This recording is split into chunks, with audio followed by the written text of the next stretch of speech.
Bismillahirrahmanirrahim. Qala al-muallif rahimahullahu ta'ala wa nafa'ana bihi wa bi'ulumihi wa bi'ulumikum fid dharain. Amin.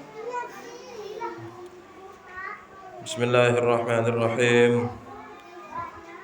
Kelanjutan Talabu Quraisyin Rasulullah sallallahu alaihi wasallam.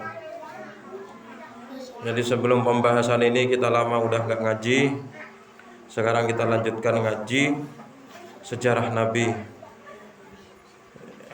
Hijratul Mustafa sallallahu alaihi wasallam. Jadi sebelumnya itu tentang masalah hijrahnya Nabi Muhammad sallallahu alaihi wasallam.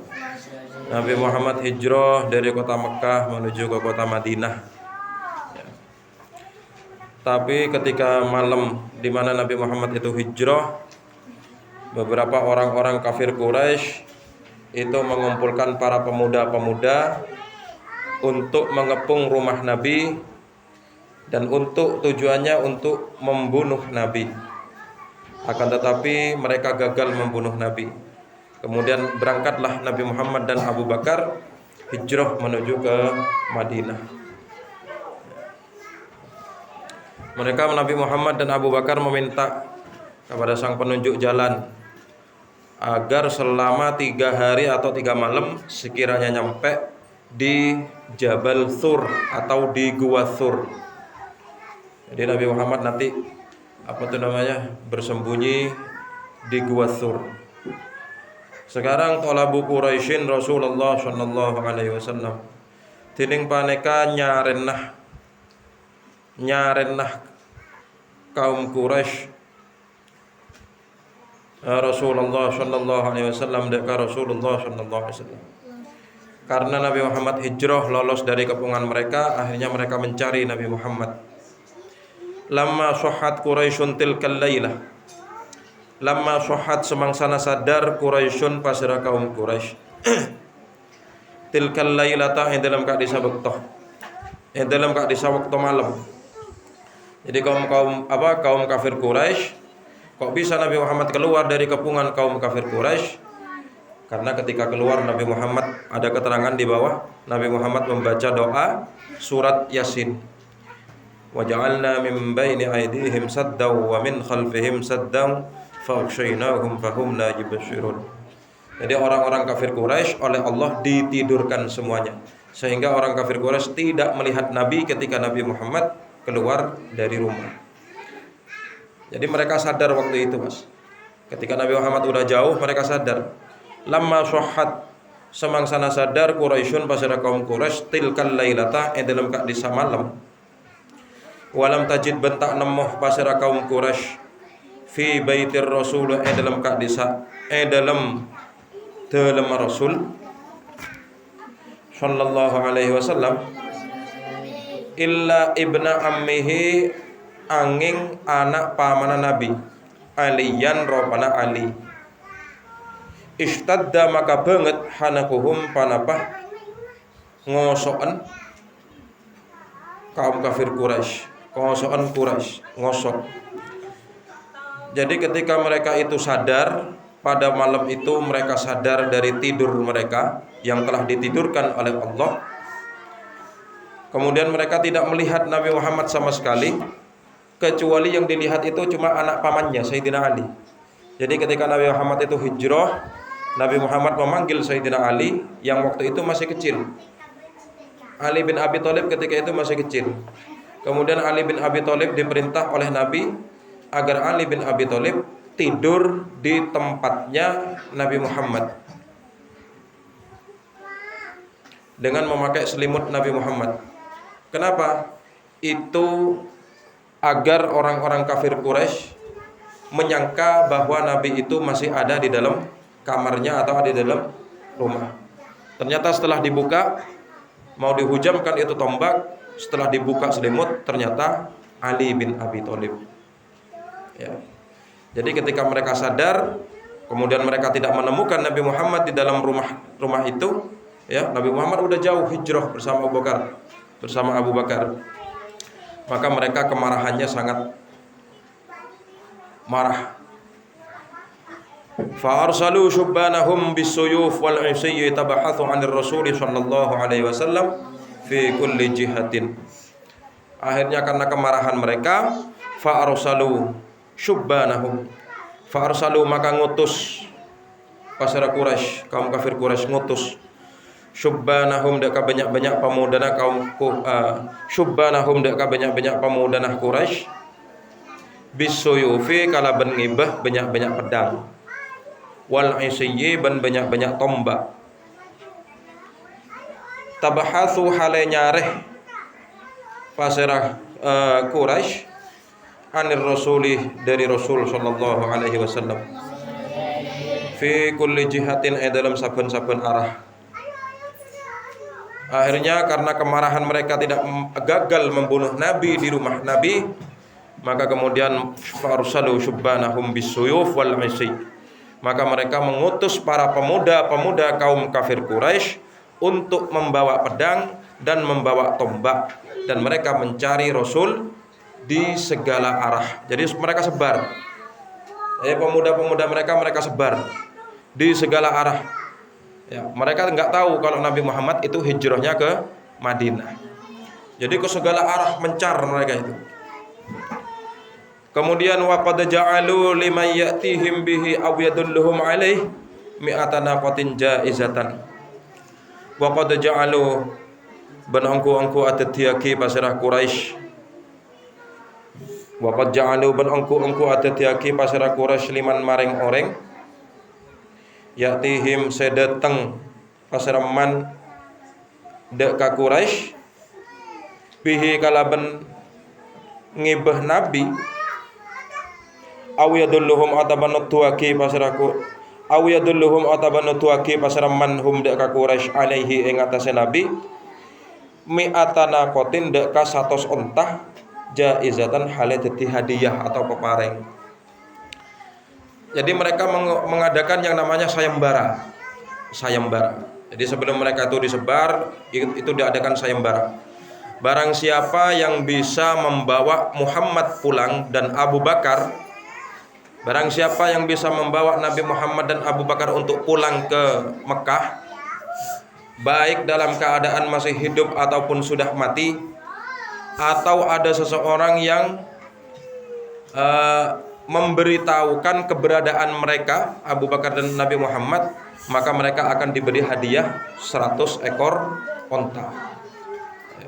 100 ekor onta. Onta sekarang ini harganya 30 juta lebih. Satu onta. Bagaimana kalau 100 onta? Akhirnya siapa yang mengikuti sayembara itu? Banyak pemuda daripada kalangan kaum Quraisy. Ya. Dari suatu kabilah ke kabilah yang lain itu banyak. Kenapa? Karena hadiahnya 100 ekor onta. Bagi orang yang bisa berhasil membawa Nabi Muhammad dan Abu Bakar untuk kembali ke Madinah, ke Mekah, baik dalam keadaan hidup ataupun sudah meninggal. Atau ada orang yang ngasih tahu tempatnya Nabi Muhammad dan Abu Bakar bersembunyi. Nah, itu hadiahnya 100 ekor onta. Wa qad wasalu fil bahthi anhu ilal ghar bihaitsu law nazara ahaduhum fihi la ra'al rasul sallallahu alaihi wasallam wa sahibah. Wa qad wasalu ban angku depak paserah Nabi, ya. Wa qad wasalu ban angku depak paserah Nabi Abu Bakar siapa penunjuk jalan itu nyampe fil bahthi dalam nyareh dalam waktu pencarian itu anhu dari kanjeng Nabi ilal ghari maring gua. Oh ini begini, bukan Nabi. Wa qad wasalu ban angku depak pasera syubbanahum, para pemuda-pemuda kaum Quraisy yang mencari keberadaan Nabi Muhammad dan Abu Bakar, mereka nyampe. Waqad wasalu ban angku depak pasera kaum Quraisy, begitu aja. Fil bahthi dalam nyareh anhu dari Nabi nyampe ilal ghari deka gua Thur. Ya, deka gua Thur. Bihaitsu law nazara kalaban sekirana ningalen ahaduhum pasera salah setengah Quraisy fihi dalam al-ghar gua laro'a maka yakteni ngalen pasera ahad ar-rasul sallallahu alaihi wasallam deka rasul sallallahu alaihi wasallam wa sahibahu ban sahabatah atau orang yang ngancain rasul yaitu Abu Bakar As-Siddiq. Jadi ketika itu Nabi Muhammad udah nyampe selama 3 hari 3 malam perjalanan dari mana? Dari Mekah ya. Selama 3 hari 3 malam Nabi Muhammad masih nyampe di Gua Thur. Jadi tempat persembunyian Nabi dari kejaran kaum kafir Quraisy, nyampe di Gua Thur. Setelah nyampe di Gua Thur, orang-orang kafir Quraisy, para pemuda-pemuda Quraisy mencari Nabi Muhammad, itu juga nyampe di Gua Thur. Hanya saja tetap Nabi Muhammad itu seorang nabi, seorang rasul yang tidak akan bisa dibunuh. Jadi tetap dilindungi oleh Allah. Jadi Gua Thur itu ya, kalau kita lihat, ya saya memang nggak pernah nyampe. Cuman kalau misalnya kita lihat di teknologi sekarang ini di YouTube, ya kita lihat Gua Thur itu kecil, lubangnya itu kecil. Kemudian Gua Thur itu seperti berbentuk jendela. Jadi kalau seseorang masuk ke Gua Thur itu langsung ke bawah, ya, langsung ke bawah. Jadi kalau misalnya mau masuk ke Gua Thur itu 2 orang bareng nggak bisa, harus satu orang. Gua Thur, tempat persembunyian Nabi dan Abu Bakar. Kemudian mereka nyampe di Gua Thur, mereka panggil-panggil, "Hai Muhammad, ukhruj. Ya Muhammad, keluarlah. Ya, kamu tuh udah dikepung, kamu tuh nggak bisa mana-mana lagi. Akan kubawa kau pulang menuju ke Mekah." Ya. Kemudian tidak ada jawaban dari mana? Dari gua itu. Kemudian mereka melihat-lihat di dalam gua itu. Makanya di sini disebutkan bihaitsu law nadhara ahaduhum fihi, kalau mereka itu melihat masuk ke dalam gua itu, lara'ar rasul wa sahibah, maka pasti mereka akan melihat Nabi dan Abu Bakar. Akan tetapi mereka nggak sampai masuk ke Gua Thur itu. Jadi Nabi Muhammad masih dilindungi oleh Allah. Ya. Jadi mereka gagal, nggak menemukan Nabi Muhammad di dalam Gua Thur. Wara'ahum Abu Bakrin fabaka. Wara'a beningalen hum deka Quraisy Abu Bakrin pasera Abu Bakar. Fabaka maka nangis pasera Abu Bakar. Faqala lahu maka adabu lahu marang Abu Bakar ar-rasulu pasera Rasul. La tahzan innallaha ma'ana. La tahzan jek sosa sampian. Innallaha sa'angkuna Allah ma'ana panika asartana kita. Fa'amallahu absharal musyrikin. Fa'ama maka mabutah Allahu basara Allah absharal musyrikin, adakah banyak-banyak peninggalah orang musyrik. Waraja'u bin abali pasara musyrikin khaibina hale rogi kebi, hale tona kebi gitu. Ketika kaum kafir Quraisy mencari Nabi Muhammad dan Abu Bakar di Gua Thur, mereka tidak menemukan keberadaan Nabi dan Abu Bakar. Justru Abu Bakar As-Siddiq yang melihat mereka. Ya, karena kalau misalnya orang yang sembunyi itu mesti melihat mereka. Sama seperti kita main petak umpet, kita main sepak tikung. Teman kita yang jadi, teman kita yang mencari, mereka nggak melihat kita karena kita bersembunyi. Tapi justru yang bersembunyi yang bisa melihat mereka, seperti itu. Jadi ketika itu Abu Bakar As-Siddiq melihat mereka. Sementara Abu Bakar As-Siddiq dan Nabi Muhammad masih berada di dalam Gua Thur. Ya. Justru Abu Bakar As-Siddiq melihat mereka. Ya. Kemudian ketika Abu Bakar As-Siddiq melihat mereka, fabaka, maka Abu Bakar As-Siddiq menangis ketika itu. Abu Bakar As-Siddiq itu menangis bukan karena takut Abu Bakar mau dibunuh, tapi justru Abu Bakar As-Siddiq takut kalau Rasulullah Nabi Muhammad itu yang dibunuh. Jadi Abu Bakar As-Siddiq ini gak takut mati. Bahkan sebelum masuk ke Gua Thur, ya, Ketika Nabi Muhammad dan Abu Bakar masuk ke gua Thur, yang masuk ke gua duluan itu Abu Bakar As-Siddiq, bukan Nabi Muhammad. Kenapa? Karena Abu Bakar As-Siddiq itu memeriksa di dalam gua ini aman apa enggak, ini ada hewan buas apa enggak. Ya, ternyata setelah diperiksa tidak ada apapun, tidak ada hewan, kecuali ada satu lubang. Jadi semua lubang-lubang udah ditutup oleh Abu Bakar. Semua lubang-lubang di gua Thur itu udah ditutup menggunakan kain, menggunakan surbannya Abu Bakar As-Siddiq. Jadi surbannya Abu Bakar As-Siddiq itu disobek-sobek untuk menutup lubang-lubang yang ada di dalam gua Thur. Takutnya ada hewan di situ. Ternyata ada satu lubang yang belum ditutupi. Jadi setelah mereka masuk, nah ini kisah yang lainnya ini. Setelah Abu Bakar dan Nabi Muhammad masuk, karena kecapean, Nabi Muhammad ketiduran, tidur di pangkuannya Abu Bakar As-Siddiq.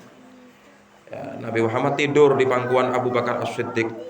Kebetulan pas di depan Abu Bakar, di situ ada lubang yang belum ditutup. Ternyata disitulah ada makhluknya. Wallahu a'lam, para ulama berbeda, ada di situ ada yang namanya apa? Ular atau kalajengking. Ya, kita nggak tahu. Anggap, tapi kebanyakan para ulama menceritakan itu ada ularnya di dalam satu lubang itu. Jadi karena ada satu lubang belum tertutupi, akhirnya ditutup dengan kaki Abu Bakar. Nabi Muhammad tidur. Ya, benar. Ternyata setelah Abu Bakar As-Siddiq menutupi lubang itu, ternyata di dalam lubang itu ada hewan liar. Ya, dikatakan itu ular lah. Digigitlah kaki Abu Bakar As-Siddiq karena menutupi lubang itu, digigit. Setelah tergigit, Abu Bakar As-Siddiq merasakan keracunan, sampai Abu Bakar As-Siddiq ini menggigil, panas dingin. Kemudian Abu Bakar As-Siddiq sampai nggak tahan menahan kesakitan itu. Kemudian Abu Bakar As-Siddiq menangis, ya, menangis saking parahnya kesakitan itu. Ya, setelah menangis, air mata Abu Bakar As-Siddiq sampai menetes kepada wajahnya Nabi Muhammad yang sedang tidur, beliau itu sedang tidur di pangkuannya Abu Bakar. Kemudian seketika itu Nabi Muhammad bangun. Ya, Nabi Muhammad bertanya, "Ya Abu Bakrin, kenapa engkau wahai Abu Bakar? Ya, kenapa engkau menangis? Bukannya kita sudah selamat dari pengejaran kaum kafir Quraisy?" Ya Rasulullah, panasnya ternyata tinggi karena Abu Bakar As-Siddiq terkena gigitan ular. Jadi racunnya udah nyebar. Seketika itu Nabi Muhammad berdoa kepada Allah, kemudian Nabi Muhammad meludahi kaki Abu Bakar As-Siddiq yang tadinya itu digigit ular itu. Seketika itu dengan mukjizatnya Nabi Muhammad, kaki Abu Bakar As-Siddiq itu sembuh seketika. Ini kehebatan Nabi. Jadi termasuk mukjizatnya Nabi seperti itu. Makanya Nabi Muhammad dengan manusia yang lain itu tidak sama. Nabi Muhammad secara fisik manusia. Nabi Muhammad juga punya tangan sama manusia. Itu Nabi Muhammad. Hanya saja beda. Jadi istilahnya sama seperti batu. Ya, kalau Nabi Muhammad itu ibaratkan batu permata yang sangat mahal. Sementara manusia-manusia yang lain itu adalah batu sungai atau batu kali yang nggak ada harganya. Perbedaan kita dengan Nabi Muhammad itu seperti itu. Ya. Jadi ludahnya Nabi Muhammad, ludahnya Nabi Muhammad itu bisa mengobati orang. Ya.